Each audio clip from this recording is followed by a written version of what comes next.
Pametni telefon je sistem, ki za svoje delovanje potrebuje vhodne in izhodne veličine. Se pravi, vhodne in izhodne. Vhodne in izhodne veličine. Med te vhodne in izhodne veličine pa uvrščamo dotik, zvok, zajem slike,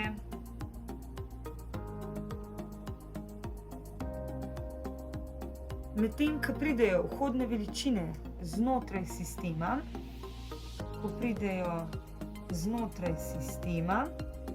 se izvajajo operacije in na izhodu dobimo izhodne veličine. Recimo prikaz slike, predvajanje zvoka, potem nekateri telefoni imajo tudi lučko, se pravi prižig luči. Zdaj, pametni telefon uvrščamo med mehatronske sisteme, kar pomeni, da je to zaprt sistem. In značilnost zaprtih sistemov je, da ko mi recimo se dotaknemo neke operacije na telefonu, zdaj da dam prav primer, pametni telefon, se pravi, z dotikom se dotaknem, tukaj je recimo na zaslonu gumb za kamero. Jaz se dotaknem tega gumba za kamero in znotraj sistema, se odvijajo operacije toliko časa, dokler se ne prižge kamera, ki je tukaj zgoraj. Se pravi, moj vhod je bil dotik na en del zaslona in izhod je bil prižig kamere. S tem, da se znotraj sistema stvari odvijajo, operacije odvijajo toliko časa, dokler na izhodu ne dobimo želene operacije oziroma želene veličine. Zdaj, moja naloga je, da vam v tem videu predstavim, kaj vse lahko naredimo z mobilnim telefonom oziroma pametnim telefonom, ko ga ne uporabljamo več. Prva stvar, ki jo moram poudariti, preden grem naprej, zabojnik z rumenim pokrovom sigurno ni primeren za to, da odvržemo telefon, ki ga ne uporabljamo več. In zdaj v naslednjem koraku vam bom predstavila, kako izgleda mobilni telefon oziroma pametni telefon od znotraj. Se pravi, v pametnih napravah najdemo ogromno enih različnih snovi. Težava teh snovi je, da so strupene takrat, ko jih recimo segrevamo ali odvržemo v okolje. In s tem, ko jih odvržemo v okolje, gredo te snovi v podtalnico in se počasi razgrajujejo. In ko se razgrajujejo, te snovi na človeško telo vplivajo na živčni sistem, povzročajo težave pri razmnoževanju, pri razvoju. Te snovi so rakotvorne in vplivajo tudi na našo genetiko. Zdaj, ko sem odprla telefon, se vidi tukaj baterija in recimo ena izmed stvari, ki piše na bateriji, je iz katerih snovi je sestavljena.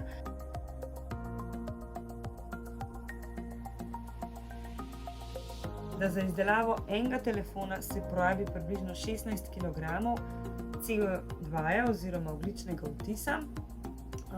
Tako da predlagam, da vsak izmed vas, ki gleda ta video, zračuna, kakšen ogljični odtis pustite vi na spletni strani ZCOS, ki vam bom tudi prilepila link oziroma povezavo pod to video vsebino.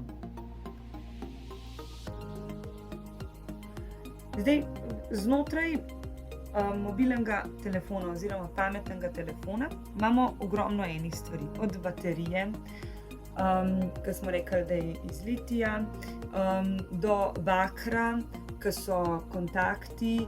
Kontakti so tudi iz zlata, iz platine, potem imamo aluminij, kobalt, iz jekla oziroma železa so vijaki in vzmeti, Potem imamo srebro, ki so tudi kontakti na električnem vezju, potem imamo kondenzatorje, ki so iz tantala.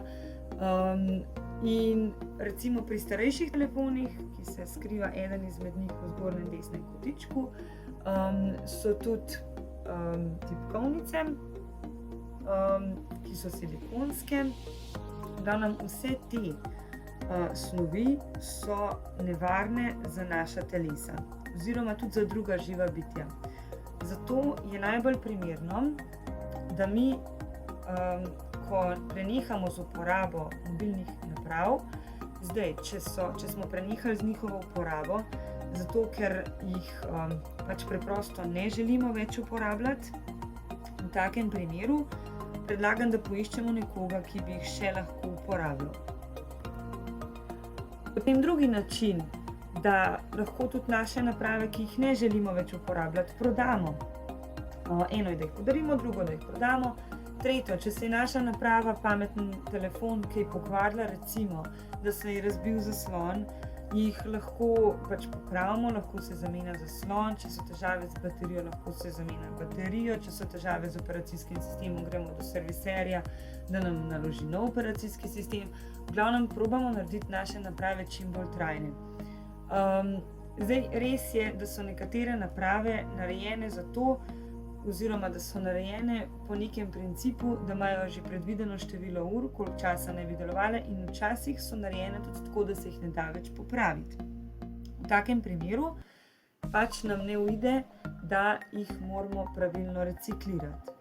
Ampak še pred tem bi vas spodbudila, da rajš mogoče uporabite, če je le možno še uporabljati mobilni telefon naprej, da ga uporabimo recimo kot nadzorna kamera, kot ne vem, samo fotoaparat, kot da recimo ga imamo za bralnik besedila, za pregled kakšnih datotek, na koncu koncev nekateri za igranje igrc.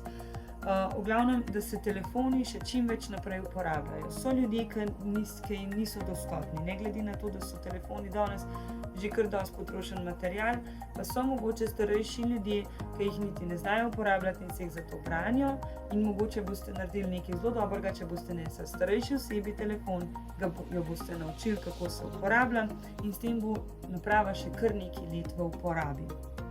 Zdaj pa, če pa ne gre, če pač mobilni telefoni jih ni možno več uporabljati, je pa, oziroma se jih ne da niti popraviti, v takem primeru je recikliran. Zdaj, sami načeloma vam ni potrebe, da vi reciklirate oziroma odprete telefon, ga razstavite na več delov. Sploh, če bi želeli odstranjevati vse stvari, je tudi vdihovanje hlapov, ki se povzroča medtem, ko odstranjujemo elemente oziroma jih želimo razdreti, je lahko že nevarno. Zato obstaja ene par različnih opcij, kaj narediti s telefoni, ko jih ne želimo več uporabljati.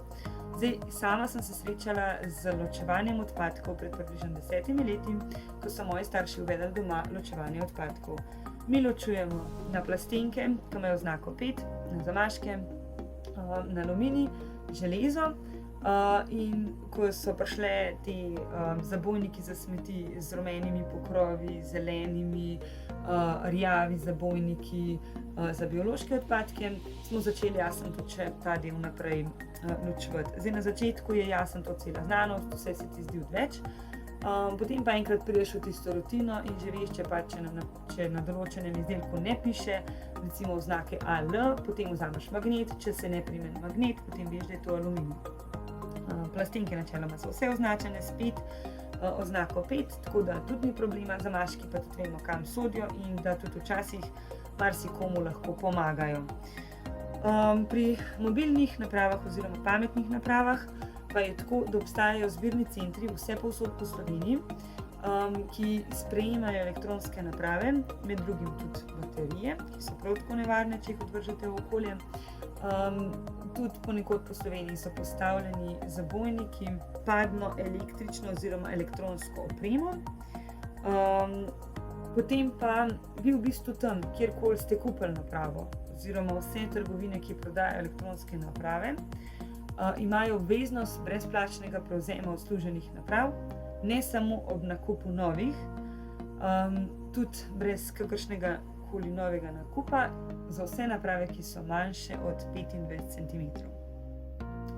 Se pravi, kljub vsemu, jaz spodbujam, da mi vsem elektronskim napravam čim bolj podaljšujemo življenjsko dobo in s tem v bistvu se zmanjšuje potreba po novih napravah. Razumljivo je, da se naše potrebe v življenju po čim bolj zmogljivih napravah povečujejo. Danes so pač pametni telefoni, ratali že neki mini računalniki, na katerih delamo že čisto vse, ampak so pa ljudje, ki vseh teh operacij ne potrebujejo, oziroma so tudi načini, ko pametne naprave ne rabijo služiti vsem tem operacijam in jih lahko uporabljamo za take stvari. Tako da jaz vas spodbujam k temu, da se en telefon uporablja čim dlje časa, če se ga ne da, da se ga nekomu proda oziroma podari, oziroma v skrajni meri primerno reciklira.